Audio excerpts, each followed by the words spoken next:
Welcome to Walpole Five-0. I'm Chief John Carmichael. Today is September 4th, 2018, and it's been a while since we've met, but we're kind of on a little bit of a break over the summer and kind of a summer schedule. So hopefully we're going to get back into Walpole Five-0 again, and hopefully you will join us for our future episodes. So back to school already. We had a couple of half days last week, and today was actually the first full day of school. I wanted to thank our police officers who, we do put extra officers on for the first days of school, making sure that all the kids were safe at their bus stops once they got to school, while they're walking to school and everything else. So I really appreciate the officers coming in and making sure that everybody had a safe transition into school, which we did. It's pretty much all the kids went back without a hitch, and it's off to a good start for school this year. So I appreciate everybody doing what they had to do to make that happen. I want to mention our Community Policing Award. The New England Chiefs of Police presented the Walpole Police Department recently with a Community Policing Award. We are very happy about this here at the Walpole Police Department. And the way that we look at it and getting this award is that it's not just an award for the Walpole Police Department, it's an award for Walpole, because it has to work both ways. We have very good partnerships here in Walpole. We have officers that really understand the community policing philosophy, and they go out and they apply it every day. Really represented in our application when we submitted it was all of our programs and everything that we offer here at Walpole PD. And honestly, I don't think anybody does it better than our guys, and I really appreciate what the men and women of this department do every day as far as community policing, and I think that they really deserve this award. But as I mentioned, this is for Walpole, and we appreciate everybody that works with us on a consistent basis to make sure that we make Walpole better together. So really appreciate that, and that award will be posted out. Actually, it will be in the Richard Stillman training room, community room. Right now, it's out in our display case out in the lobby. So, just a couple of quick notable incidents that have taken place over the past couple of weeks. There was an incident with stolen motor vehicles. Walpole PD responded to 3 motor vehicles that were stolen in one night. Additionally, there was a 4th vehicle that was stolen the night before in the Hanson Ave, School Street, Kendall Street area. That vehicle, the original vehicle that was stolen, ended up being involved in a crash in South Boston. The state police were involved. The individual ran from that scene. There was a foot pursuit. The vehicle was recovered, but however, the person got away at that time. And then the next night, there was 3 more vehicles that were stolen. And ultimately, one was discovered in the cemetery on Kendall Street, and 2 more motor vehicles were recovered later in the day in and around the 700 block of Main Street. And one vehicle was found by somebody that just felt that it was suspicious because of the way it was parked, and the other one was found by Officer Henneberry in his patrol in that area. In addition to the vehicles stolen, there was 11 motor vehicles that were broken into. And when I say broken into, I mean that they weren't secure, but that person, somebody got inside of those vehicles and stole merchandise. And as always, we always recommend people to keep their vehicles locked, because most of the time, and I say most of the time, people don't break into locked vehicles. We do have it on occasion, but on most times we have car breaks, it's unsecure and they enter that vehicle. In any event, Walpole police detectives and officers followed up. With one of the stolen vehicles, we called out Mass State Police K-9. K-9 came out and we were able to establish a track from the seat of the stolen motor vehicle and followed that track all the way to a nearby apartment building, where it just happened. Timing is everything, but the suspect was outside smoking a cigarette. The dog alerted. Once we started to interview that person, they gave a false name and ultimately told us his real name, and the officers placed him under arrest as we had some other evidence that linked that person to the crime scene involving the vehicles. And we were able to establish that that individual was involved in the stolen vehicle the night before, as well as the ones that occurred the following night, the three in the same night. So great job by all of our detectives and officers on that. I want to mention a swatting call. This occurred on East Street. There was a Plymouth resident that notified the Walpole Police Department that he received a call from his daughter's cell phone, and there was a male on the other end of the phone. That male stated that he had custody of his daughter and that he was going to kill her.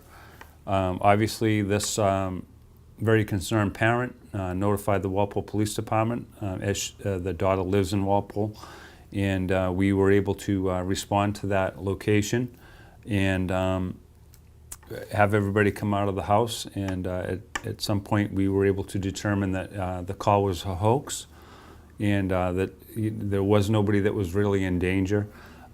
These swatting call is what we call, it derives that name because it's a hoax call. Many times they can use these devices to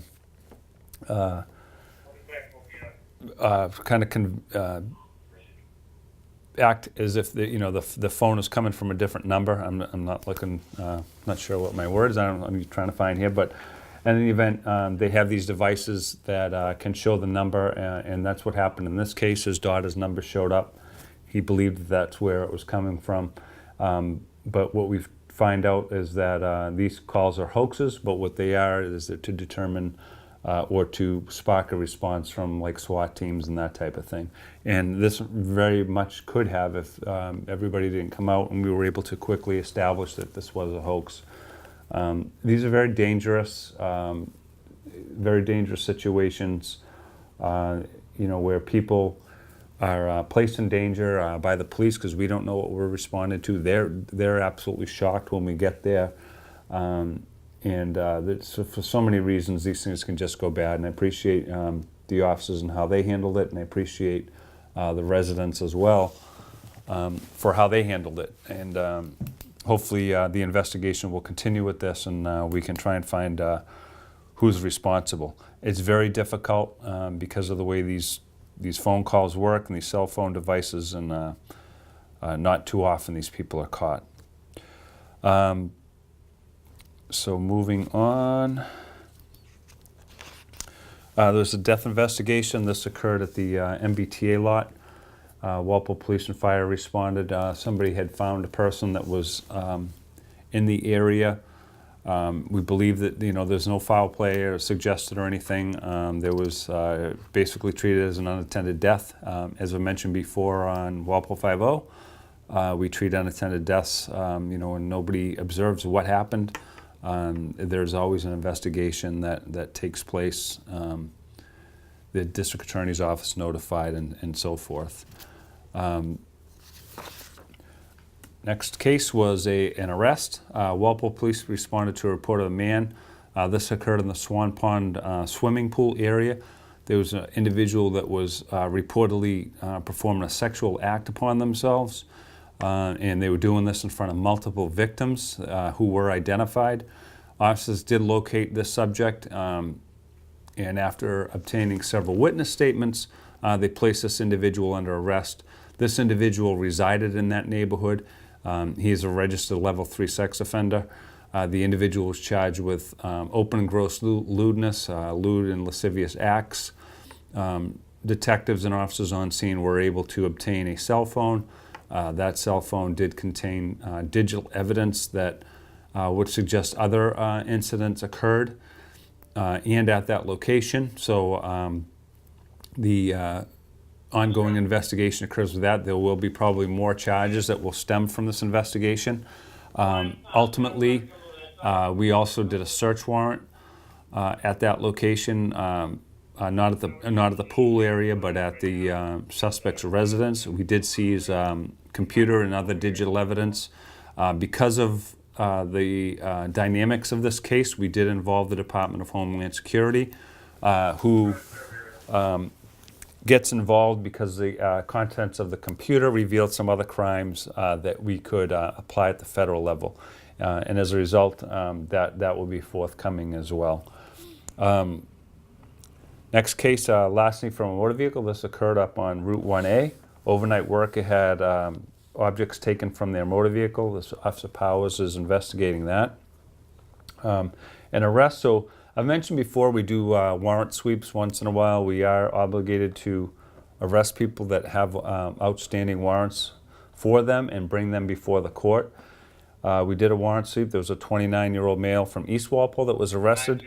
Mostly motor vehicle violations, but a default warrant for failing to appear.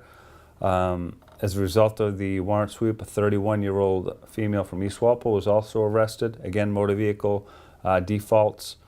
And a 29-year-old male on the same day. This wasn't part of the warrant sweep, but we did have an individual that was making threats to somebody here in Walpole.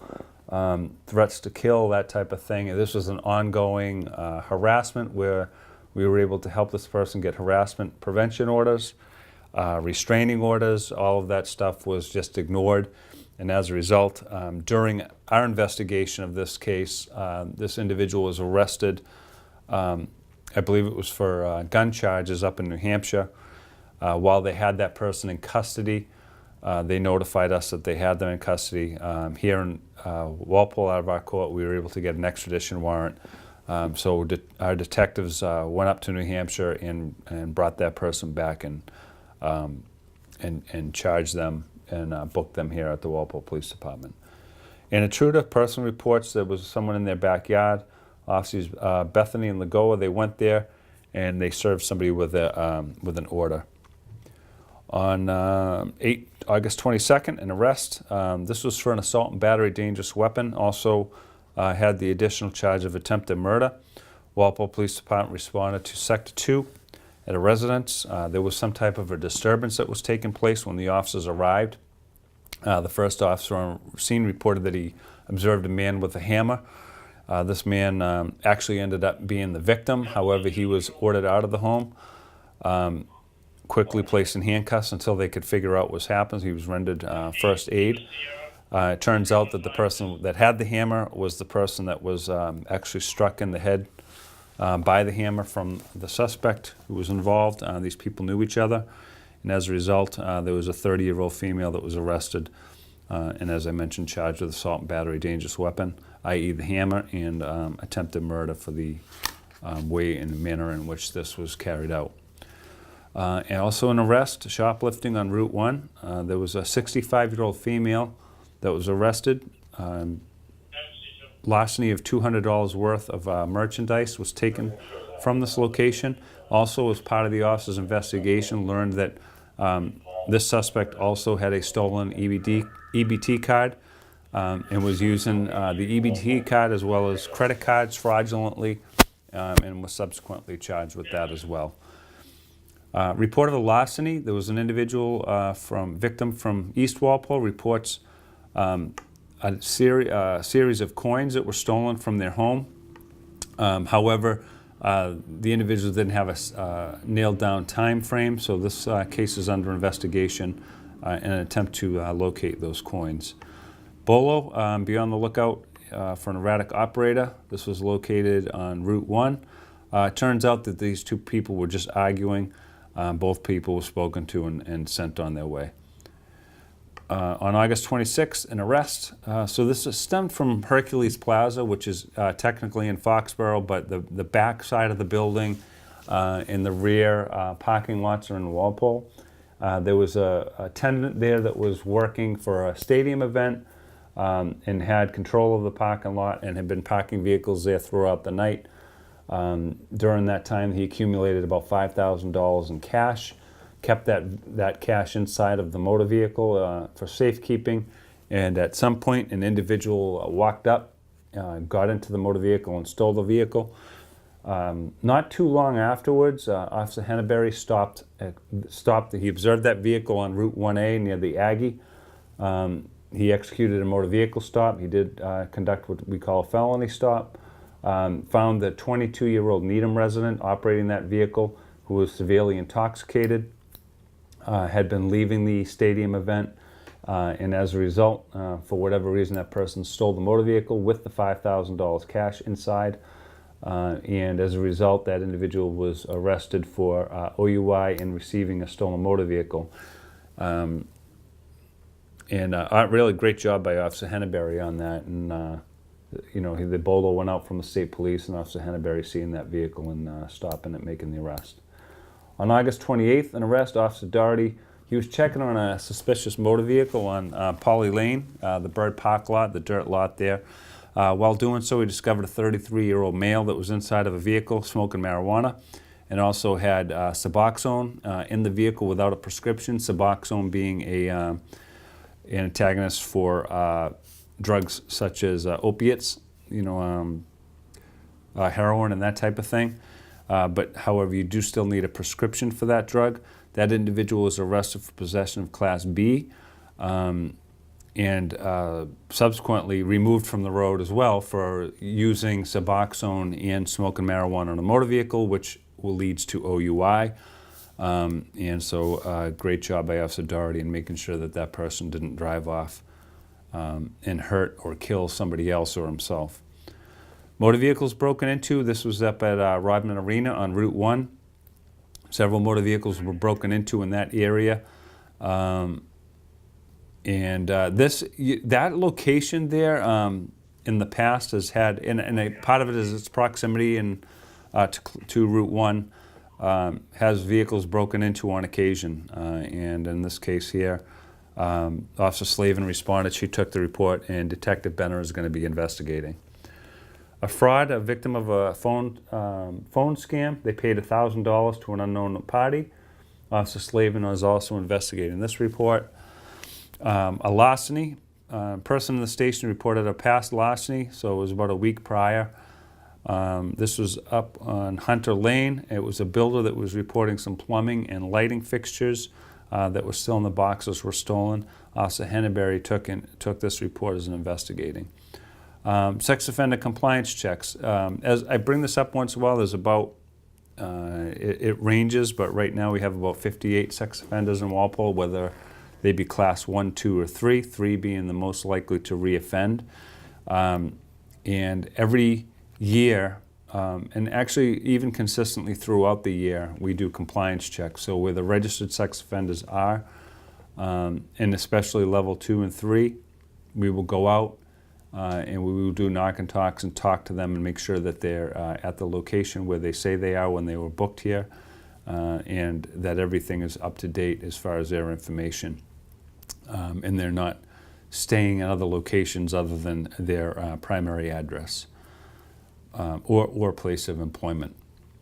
Medflight, Officer Thayer and Crown responded to an area for a man who had a chainsaw accident, actually cut himself with a chainsaw on the chest. The male was taken to Boston via Medflight. The entire shift participated in this. Great job securing the landing zone at the town hall and calling OSHA out to do their investigation. Suspicious person, hitchhiking. This person was walking down the street. Officer Doherty went out, found an individual. They were known to us. They were just out for a walk, and we were able to get that person home. Disturbance, Officer Doherty reported there was an altercation. This was up at a Route 1 restaurant. Turns out that it was only a verbal argument, so that both people were spoken to and peace was restored. Drug take-back. I threw this one in there because I noticed it was in the log. Detective Sergeant Kelleher emptied the drug take-back box. Every year we turn in about 500 pounds worth of unused pharmaceuticals. And if you ever want to drop off unused pharmaceuticals, you can do that right in the Walpole Police lobby. There's a bin there, and you can put them in there. We always ask that you just don't put in stuff like syringes and that type of thing, because the officers do have to clean that out and take it for destruction. Disturbance, a loud party. This was cleared by Officers Haber and Foley. Peace was restored at that location. An overdose. Medical was assisted for a possible overdose at one of the hotels up on Route 1 in a specific room. Officer Slavin assisted at that call and administered Narcan. Mostly disturbed person, Officer Powers and Dolan responded to East Walpole for a report of a person with suicidal ideation. Everything worked out well. Fire department responded, transported that person to the hospital under a section, and made sure that the resources were given to them. Community policing officers Haber and Perchicante, they deployed the ATV 1 and 2 out, and they conducted community policing throughout town. If you see the guys out there, make sure you stop and say hello. Arrest. There was a domestic violence incident. This occurred at Route 1 store.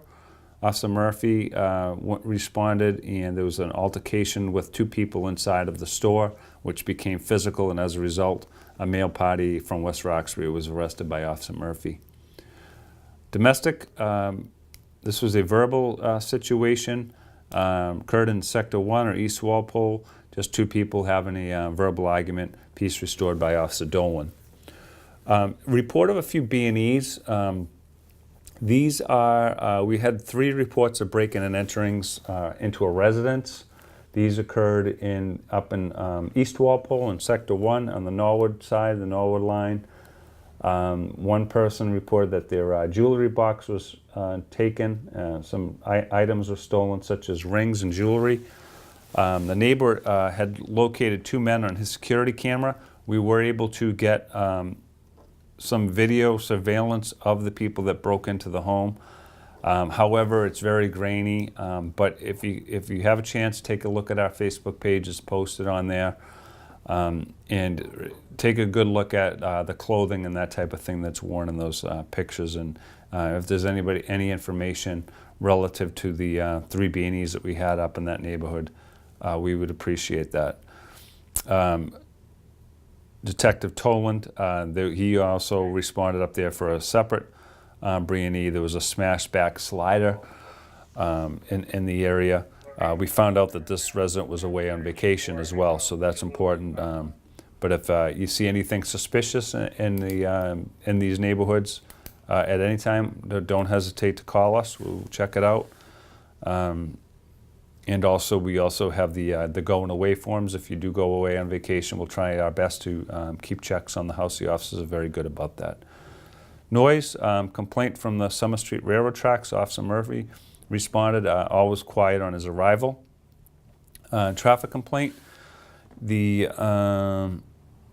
was just a traffic complaint. This was down on Baker and Old Post Road due to the construction that's taken place. Officer Koenig handled that. Another break-in and entering occurred, again, back to that same East Walpole neighborhood. Detective Toland responded to this one as well. The state police came out, they brought the K-9, tried to get a track, but we weren't able to establish a track or anything. And then going back, so September 1st, an arrest, 25-year-old male arrested for assault and battery, struck the victim across the face several times. This individual turned out to be a domestic, and individual had a restraining order taken out against them, which they violated from the booking room when they were allowed to make a phone call and called the victim. So as a result, there's further charges of violation of a restraining order. So that's it. We're back at it. September 4th, 2018. I'm Chief John Carmichael.